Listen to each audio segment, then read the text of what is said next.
Hindi ka malas. Tamad ka lang gumawa ng swerte mo.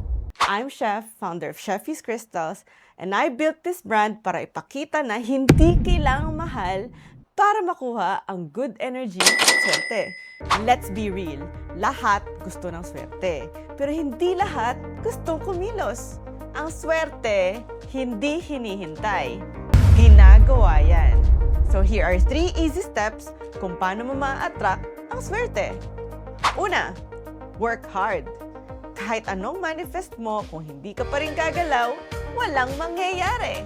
Need mo kumilos kasi puhunan yan sa swerte mo. Number 2, stay grounded. Dasal, gratitude, at faith in your own way. Yan pa rin ay key building blocks mo dahil pag clear ang mind, clear din ang path. And lastly, protect your energy. Kasi kung puro bad vibes sa paligid mo, maa-absorb mo rin yun. Kaya need mo ng tool to help you manifest ang good energy. Need mo ng crystals. And for that, Chefy's Crystals is here for you. Because for as low as 20 pesos, may legit crystal ka na to help manifest your good energy. Click the link below and check out your crystals now. Tandaan, ang swerte, hindi hinihintay. Ginagawa yan. I'll see you again soon. Bye!